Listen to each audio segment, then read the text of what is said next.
सोचिए, एक ऐसी लिपि जिसे करोड़ों लोग हर रोज इस्तेमाल करते हैं। आज हम उसी देवनागरी की कहानी को समझने वाले हैं। मतलब ये सफर कि कैसे एक इतनी पुरानी लिपि हमारे आज के कंप्यूटर और फोन की दुनिया का एक कह सकते हैं एक जरूरी हिस्सा बन गई। देखिए, देवनागरी सिर्फ एक लिखने का तरीका नहीं है। ये तो संस्कृति और बातचीत का एक बहुत ही पावरफुल जरिया है। सोचिए, हिंदी, संस्कृत से लेकर मराठी और नेपाली तक कितनी ही बड़ी बड़ी भाषाओं को ये आवाज देती है। और यही बात इसे दुनिया की सबसे अहम राइटिंग सिस्टम्स में से एक बना देती है। हाँ, लेकिन जब हम देवनागरी में कुछ टाइप करते हैं तो क्या कभी ये सोचते हैं कि इन अक्षरों को हमारी स्क्रीन तक लाना कितना मुश्किल काम रहा होगा। हर एक अक्षर के पीछे, हर एक मात्रा के पीछे पता है दशकों की मेहनत है, इनोवेशन है और मानकीकरण की एक बहुत ही पेचीदा कहानी छिपी हुई है। तो फिर सवाल यही है, आखिर कैसे एक ऐसी लिपि जिसकी जड़ें सदियों पुरानी है उसे आज के डिजिटल जमाने के लिए तैयार किया गया। चलिए, आज की इस पड़ताल में हम इसी पूरे सफर को समझते हैं। तो चलिए शुरुआत करते हैं। और सबसे पहले ये समझना बहुत जरूरी है कि देवनागरी का दायरा मतलब इसका फैलाव कितना बड़ा है। अक्सर लोग सोचते हैं कि ये सिर्फ हिंदी की लिपि है, लेकिन ऐसा बिल्कुल नहीं है। संस्कृत, मराठी, नेपाली, कोंकणी, बोडो और भी कई भाषाएं हैं जो इसी लिपि में लिखी जाती हैं। और ये जो विविधता है ना, यही इसकी सबसे बड़ी ताकत भी है। और सच पूछिए तो मानकीकरण की राह में सबसे बड़ी चुनौती भी यही बनी। और यहीं से हमारी कहानी का असली स्ट्रगल, असली संघर्ष शुरू होता है। क्योंकि देवनागरी को स्टैंडर्डाइज करना भाई ये कोई आसान काम नहीं था। देवनागरी की जटिलता को समझने के लिए ये उदाहरण देखिए। लैटिन जैसी लिपियों में क्या होता है, अक्षर एक के बाद एक सीधी लाइन में लिखे जाते हैं, जैसे CAT कैट, सिंपल। लेकिन देवनागरी में अक्षर आपस में जुड़कर बड़े कॉम्प्लेक्स संयुक्त अक्षर बनाते हैं, जैसा कि राष्ट्र शब्द में दिख रहा है। और सिर्फ इतना ही नहीं, हर देवनागरी अक्षर का अपना एक स्ट्रक्चर है। जो ऊपर की लाइन है उसे कहते हैं शिरोरेखा, फिर आती है अक्षर की मेन बॉडी, और फिर है मात्राएं जो स्वरों को दिखाती हैं, और वो अक्षर के ऊपर, नीचे, आगे या पीछे कहीं भी लग सकती हैं।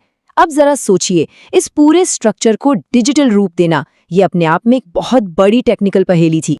तो इस पूरी प्रक्रिया में कई बड़े चैलेंज थे, जैसे कि इन जटिल संयुक्ताक्षरों को कंप्यूटर पर कैसे बनाया जाए, मात्राओं को उनकी सही जगह पर कैसे लगाया जाए, अनुस्वार यानी बिंदी और अनुनासिक यानी चंद्र बिंदु, इनके बीच के छोटे से फर्क को कैसे साफ साफ दिखाया जाए, और सबसे बड़ी बात, ये कैसे पक्का किया जाए कि एक कंप्यूटर पर लिखा गया टेक्स्ट किसी दूसरे कंप्यूटर पर भी बिल्कुल वैसा ही दिखे। तो इन सारी चुनौतियों से निपटने के लिए एक लंबी और कह सकते हैं एक व्यवस्थित खोज शुरू हुई, एक सिस्टम बनाने की खोज। पता है, देवनागरी को एक स्टैंडर्ड फॉर्म देने की कोशिशें आज़ादी से भी पहले शुरू हो गई थीं।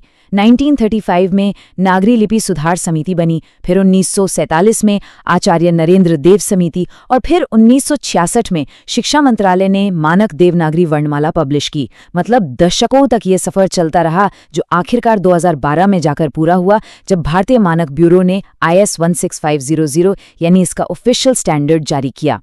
और फिर आया कंप्यूटर का दौर, और इसके आते ही ये स्टैंडर्ड बनाने की चुनौती और भी बड़ी हो गई। अब लड़ाई कागज पर एक जैसा लिखने की नहीं थी, बल्कि स्क्रीन पर एक रूपता लाने की थी। डिजिटल दुनिया में जो पहला बड़ा कदम उठाया गया वो था ISCI, मतलब Indian script code for information interchange. ये 1988 में आया था, और ये असल में भारतीय लिपियों के लिए एक कॉमन कोडिंग सिस्टम बनाने की पहली बड़ी कोशिश थी। और कह सकते हैं कि इसी ने यूनिकोड के लिए जमीन तैयार की। और फिर आया यूनिकोड। यूनिकोड को आप डिजिटल भाषाओं की दुनिया का समझ लीजिए एक तरह का संयुक्त राष्ट्र कह सकते हैं। इसने एक बिल्कुल क्रांतिकारी काम किया, दुनिया की हर भाषा के हर अक्षर को एक यूनिक नंबर दे दिया, जिसे कहते हैं कोड पॉइंट। इसका फायदा ये हुआ कि अब क चाहे भारत में लिखा जाए या अमेरिका में, कंप्यूटर के लिए उसका मतलब हमेशा एक ही रहेगा। अब यहाँ देखिए कि ये सिस्टम असल में काम कैसे करता है। जैसे अ को कोड पॉइंट मिला U+0905, क को मिला U+0915, और सबसे दिलचस्प है ज्ञ जैसा संयुक्ताक्षर। देखिए कैसे ये 3 अलग अलग कोड पॉइंट्स को मिलाकर बनता है। ये सिस्टम इतना ज्यादा फ्लेक्सिबल है कि देवनागरी की हर छोटी बड़ी मुश्किल को आसानी से संभाल लेता है। तो इस पूरी लंबी यात्रा का आखिर नतीजा क्या निकला और ये कहानी यहीं पर खत्म क्यों नहीं हो जाती? चलिए देखते हैं। नतीजा ये है कि आज देवनागरी के मेन यूनिकोड ब्लॉक में 128 कोड पॉइंट्स हैं। ये 128 कोड्स इसके सभी स्वरों, व्यंजनों और दूसरे चिन्हों को एक ग्लोबल पहचान देते हैं।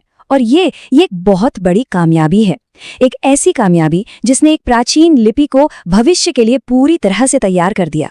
तो इस सब का हमारी रोज की जिंदगी पर क्या असर पड़ता है? इसका सीधा सा मतलब ये है कि अब हम किसी भी डिवाइस पर हिंदी या मराठी में कुछ लिखें तो ये भरोसा रख सकते हैं कि वो टेक्स्ट दुनिया के किसी भी कोने में, किसी भी दूसरे डिवाइस पर बिल्कुल वैसा ही दिखेगा। स्टैंडर्डाइजेशन की असली ताकत यही है। और आखिर में IS 16500 स्टैंडर्ड की ये एक लाइन मेरे ख्याल से पूरी बात कह देती है। लिपि सिर्फ अक्षर नहीं होती, वो हमारे विचारों और हमारी विरासत को एक पीढ़ी से दूसरी पीढ़ी तक ले जाने का जरिया है। और देवनागरी का ये मानकीकरण ये पक्का करता है कि ये जरिया इस डिजिटल युग में पहले से कई ज्यादा मजबूत बना रहे।